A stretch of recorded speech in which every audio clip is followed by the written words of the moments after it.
Welcome back, friend. Today we are covering your questions that you submitted via Instagram stories. We are covering cavities in kids, cavities quick tips, teeth grinding, Canker sores, cavitation surgery, and more. So here we go. Let's jump in. Eliza is here on the podcast today. Hello, friends. So excited to have her here.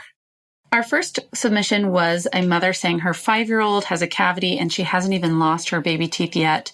What can she do? I just feel for you. I have 2 little kids, almost 5 and almost 7 years old, 2 boys, and see kids in my practice that have cavities. And it's a hard thing. It's hard not to feel responsible. So first thing I want to say is please don't feel responsible for your child's condition. Most parents are doing everything they know how to take care of their kids and prevent cavities.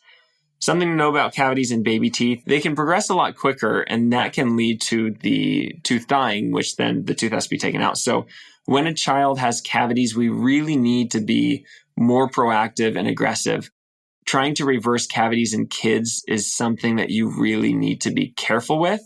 If they're teeny tiny, sure, but you want to follow up at least within 3 months to make sure those are not progressing. Because again, we need to hold on to those baby teeth for as long as possible. So we don't want them to progress to that point where they have to be removed. And what is the problem with a baby tooth being removed too early? It causes space issues. Not only does it affect your child's function because they have less teeth to chew on, but also once teeth start being taken out, then the other teeth tend to drift together and close those empty spaces, which then affects jaw development and space for future teeth. This is a really important decision to make when you are considering your child's future. Yes. And with pediatric dentistry, it's different than dentistry for adults. Adults, we're trying to make the teeth last for the entire life of the patient. For kids, we're just trying to hold on to those teeth for until they're 10, 12 years old. That's, by 12 years old, they usually have lost all of their teeth. So things like crowns, pulpotomy, which sometimes is referred to as a baby root canal, but it's very different than root canal treatment. Those are good treatments. Those are okay because we want to save the teeth. So they're safe, they're effective, and they're much better than the alternative, which is risking an infection around the tooth that's chronic or having to pull the teeth out. What would you say to this mother as far as starting her journey for helping her child prevent future cavities? Okay, first, I would recommend finding a pediatric dentist that you trust. And yeah, you may not find someone in this functional holistic space, but what's important is you find someone that you feel good about, you feel good energy from, and then trust their treatment recommendations. They want to do best by your kids. Even if it seems a little more aggressive than you'd like, if you feel good about the person, please don't hesitate in moving forward with treatment. So remember, cavities are a multifactorial disease that requires looking into all the different risk factors. It's more than just brushing, flossing, not eating sugar. There's just much more to it. And I expound on that information in the guides and the courses we've created. The best place to start if you're just joining us is we have a new free resource called Uncovering the Real Cause of Cavities, 3 Things That You Weren't Told. And you can go ahead and download that now to get started. The link for that is in the show notes. All right, next question. Someone asked, what can you do right after you drink coffee or other acidic foods or drinks to help prevent cavities? And if you are new here, FYI, cavities are actually caused by acid. Not sugar. Okay, Eliza, you got this one. Well, the easiest and most free thing you can do is to swish with water after you eat or drink anything that's not water. So if you are having a snack afterwards, swish with water, try to remove as many food particles you can. And this will also help to bring the pH of your mouth back up quickly. And then the second thing, also pretty inexpensive, is to get xylitol mints or gum. Keep those in your pocket, your purse, your backpack, your car, and throw in a few of those after a meal or snack to help not only increase the saliva flow. Saliva is important for cavities, but also help to kill the bad bacteria in your mouth that are the ones that actually cause cavities. And remember the number 6. You want to consume at least 6 grams throughout the day. Space it out. Now, these are just 2 tips of many that we would cover inside our courses or guides, but they're 2 really easy ones to do to get started today. Okay, the next question submitted was, how do you solve teeth grinding in children at night? Oh boy, I remember when I noticed that my kids' teeth were getting worn down and chipping, and contacted a pediatric dentist friend and asked, "Okay, what do I do?" And I was told, "Oh, this is normal. They'll grow out of it. If they don't grow out of it, we can make them an appliance when they start getting their permanent teeth." And that just didn't feel right. And later on, I learned that nighttime grinding is a sign of an airway issue. It's a sign that your child may not be breathing well enough or efficiently enough at night. And to diagnose and treat an airway issue, it's a collaborative approach. What is actually causing the grinding is the child is moving their lower jaw forward all night long and the teeth are sliding against each other. Because when the lower jaw comes forward, it pulls the tongue away from the throat and it opens up the airway. So we need to do a couple different things, but you want to start with a care team, look for a dentist that is aware and treats airway issues in children.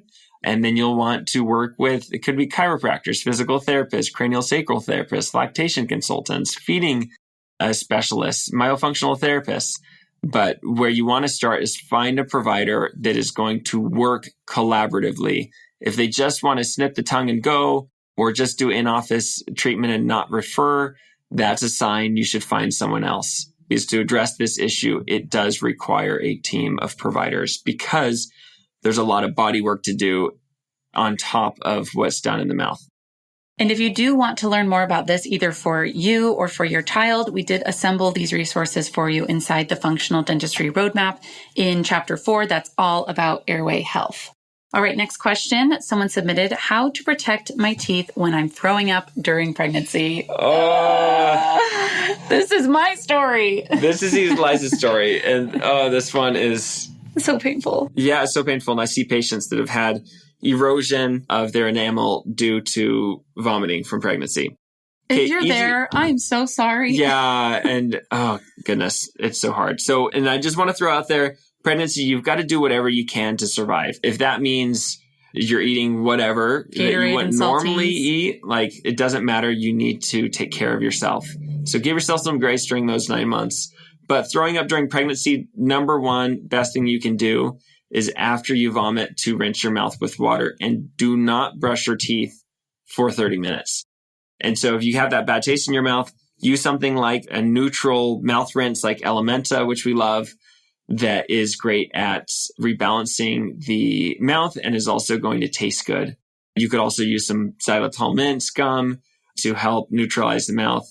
And really, if you can tolerate it, because I say that because it's bad taste, chewing something like Tums, Rolaids, swishing with sodium bicarbonate or baking soda, anything like that that's really basic or an antacid will help to get your mouth back to neutral a lot faster than just water or xylitol. And that's not something we would normally suggest, but in these extreme situations where you're dealing with stomach acid, that is a tool you can use, but not something you wouldn't use baking soda on a day-to-day basis for pH management. No, definitely not.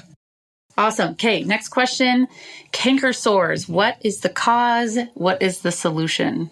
Okay, so this is a little multifactorial, but canker sores at large are autoimmune response. And what's their cause? That's dependent on the person.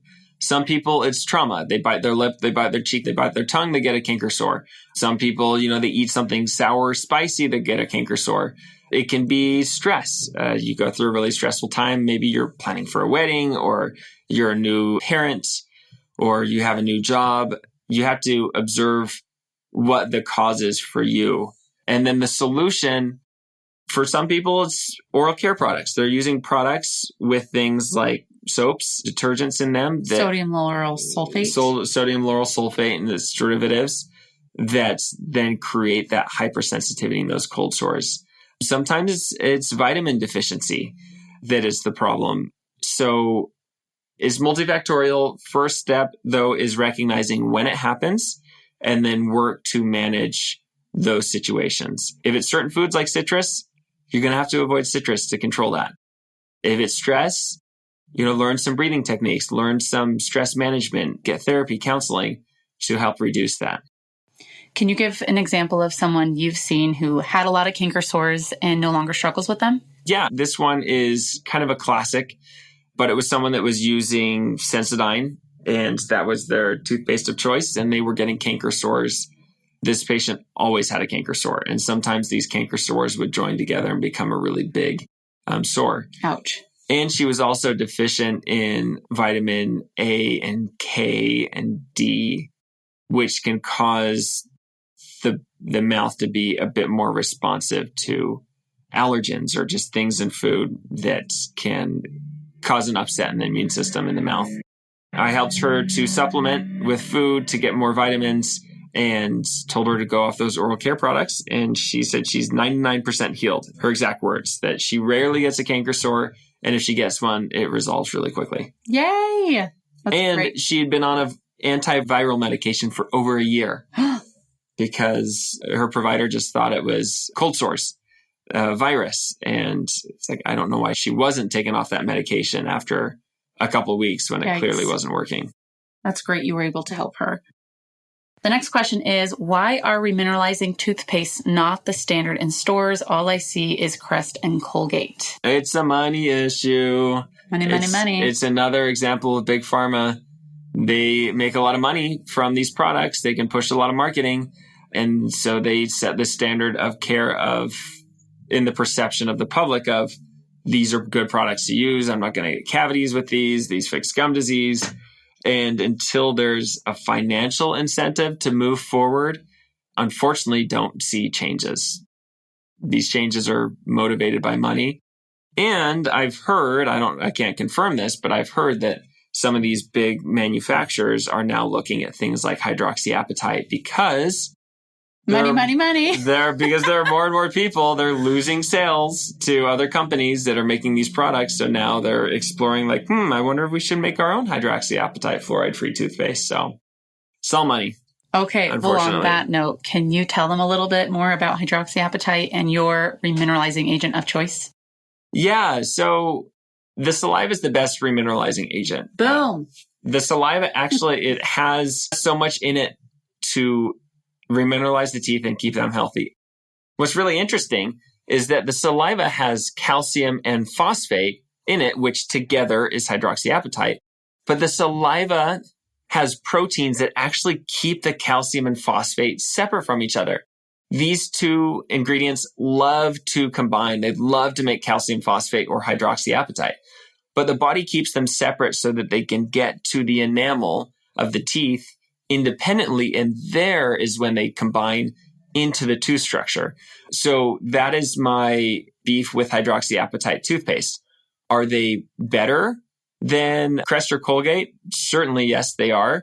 However, this claim that they are this magic remineralizing toothpaste, one, if that was the best system, then they would be making a toothpaste with calcium and phosphate separated, just like the saliva. And number two, it's really common for these products to not be tested. So while they have good intentions, they can't confirm that this remineralization is actually occurring.